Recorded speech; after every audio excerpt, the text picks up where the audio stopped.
اسرائیل کی جو جارحیت ہے وہ صرف ایران کے خلاف نہیں ہے بلکہ بین الاقوامی قانون، انصاف اور انسانی جو وقار ہے اس کے خلاف کھلی بغاوت ہے۔ کیا یہ گریٹر اسرائیل پلان کا آخری ایپیسوڈ ہے ایران پر اٹیک، یا بات آگے بڑھے؟ بھارت اور نیتن یاہو، نریندر مودی تو میرے خیال سے بالکل وہ بچھڑے ہوئے بھائی لگتے ہیں۔ پاکستان کا حق بنتا ہے کہ پاکستان اسرائیل کے خلاف ایران کی عسکری مدد کرے۔ اسرائیل نے بھارت کے ساتھ مل کر پاکستان پر تقریباً 1 مہینہ پہلے حملہ کیا تھا۔ یہ سارے ڈرون جو پاکستان پر گرے تھے آ کر، یہ اسرائیلی آفیسر، اسرائیلی کمانڈوز چلا رہے تھے جو پاکستان پر گرے آ کے۔ تو ظاہر ہے کہ ہم نے اسرائیل سے بدلہ چکانا ہے۔ لیکن یہ بڑا ایک پلان حملہ تھا جو ایران کے اوپر کیا گیا۔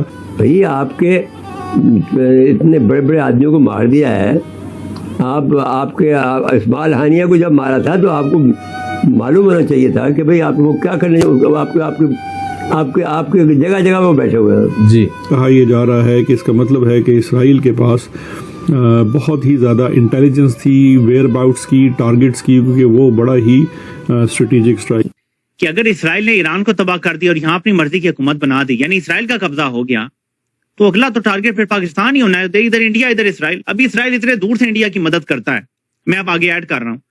تو اگر ایران میں بھی اپنی مرضی کی حکومت بنا دی، شام میں وہ پہلے بنا چکے ہیں، عرب ممالک ویسے ان کے سامنے کھڑے نہیں ہوتے، پاکستان کا کیا ہوگا؟ تھوڑی سی کام پہ ٹانگی ہے کہ یار ہم تو پینگے بڑھا رہے ہیں لیکن یہ تو حالات آگے بڑے خطرناک ہو جائیں گے کہ ایک ایٹمی پاور ہمارے بارڈر پہ آ جائے گی۔ اس طرف بھی پاکستان کی بھی باری آ سکتی ہے، کیا پاکستان بھی اگلا ٹارگٹ ہو سکتا ہے؟ فرسٹ لیڈر میرا خیال ہے جس کو نیتن یاہو نے فون کیا، ہی از نریندر مودی، فرسٹ لیڈر۔ اس کے لیے اگر ہم کو ایران کے اندر جا کر بھی اسرائیل کو روکنا پڑتا ہے تو یہ ہمارے قومی مفاد میں ہے۔ ایرانی دارالحکومت تہران کے مختلف علاقوں میں 5 کار بم دھماکوں نے شہر کو ہلا کر رکھ دیا ہے۔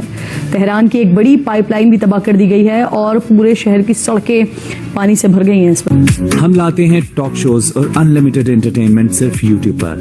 اگر آپ نے ابھی تک ہمارا چینل سبسکرائب نہیں کیا تو ابھی سبسکرائب کریں اور بیل آئیکن کو کلک کر کے ہماری لیٹسٹ ویڈیوز کے بارے میں اپڈیٹ جانیں۔ جمعے کی شب اسرائیل نے آپریشن رائزنگ لائن کے نام سے 200 جنگی جہازوں کی مدد سے ایران میں 100 سے زائد مقامات پر جو فضائی حملے کیے وہ نہ صرف عسکری جارحیت کی انتہا تھے بلکہ سفارتی بے حسی کا کھلا مظہر بھی تھے۔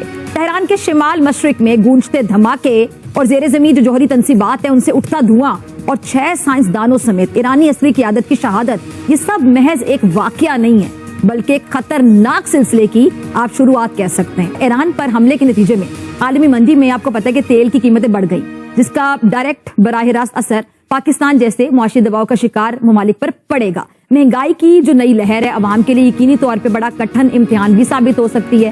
اب یہ وقت ہے کہ عالمی برادری اور خاص طور پہ اگر میں بات کروں اقوام متحدہ کی، اپنی آئینی اور اخلاقی ذمہ داریاں پوری کرے۔ اسرائیل کی جو جارحیت ہے وہ صرف ایران کے خلاف نہیں ہے بلکہ بین الاقوامی قانون، انصاف اور انسانی جو وقار ہے اس کے خلاف کھلی بغاوت ہے۔ 200 جہاز سر، یہ بہت بڑا ایک فگر ہے اور سب سے بڑا افسوس یہ ہوتا ہے کہ مسلم ممالک سے ہوتا۔ ایک تو مسلم امہ کی بات نہ کیا کریں، دیر از نو مسلم امہ، یہ ہمارے لیے ایک ایسے خواب ہم نے دیکھا ہوا ہے۔ جناب صاحب بات تو کر سکتے ہیں، ایک گالی جڑی سی کر سکتے ہیں، میں تنقید تو کر سکتی ہوں، میں سوال تو اٹھا سکتی ہوں، مطلب دکھ ہوتا ہے، تکلیف ہوتی ہے، بات تو کر سکتے ہیں نا، شاید کسی کا ضمیر جھنجھوڑا جا سکے۔ کیا یہ گریٹر اسرائیل پلان کا آخری ایپیسوڈ ہے ایران پر اٹیک، یا بات آگے بڑھے گی؟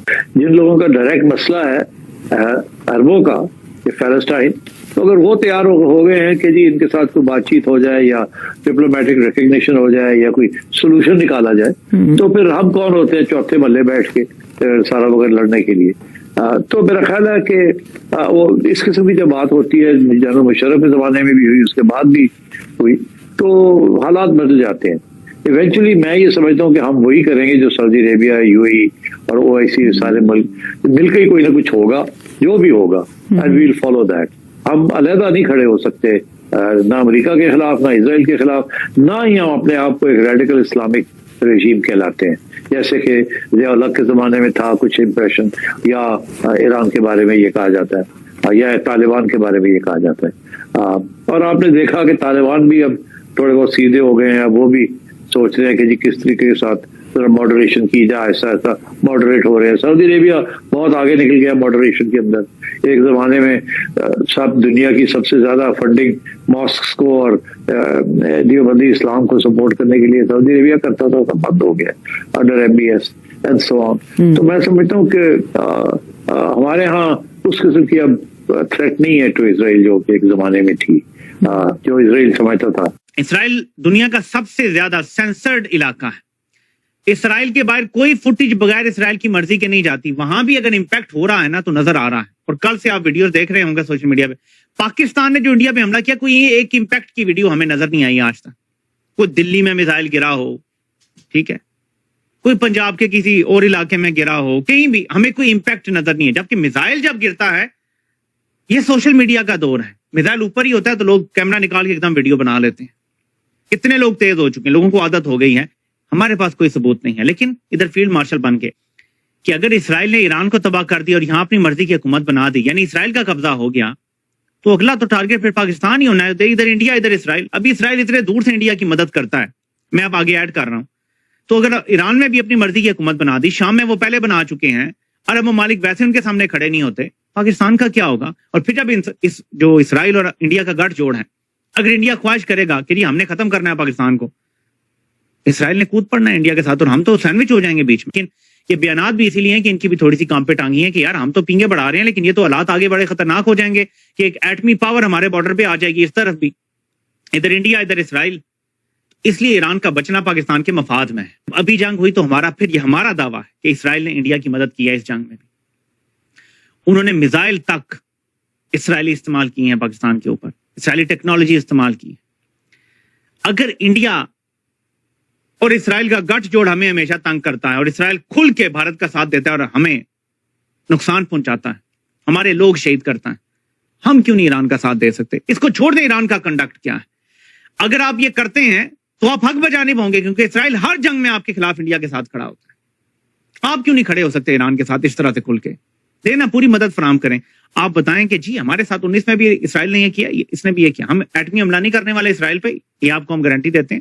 یہاں اگر ایران گر جاتا ہے, ایران کی رجیم گر جاتی, میں آپ کو بتا رہا ہوں یہ رجیم بھی اس ٹائم پاکستان کے لیے ضروری ہو گئی کہ یہ گری تو جو بھی آئے گی وہ پرو اسرائیل ہوگی, اور وہاں وہ ہوگا جو اسرائیل چاہے گا. اسرائیل نے ایران کے اندر ایک پوری بیس بنا کے امپورٹ کر کے ڈرون کے پارٹس, ڈرون اسمبل کیے اور کتنا بڑا حملہ کر دیا ایران کے اوپر اندر سے.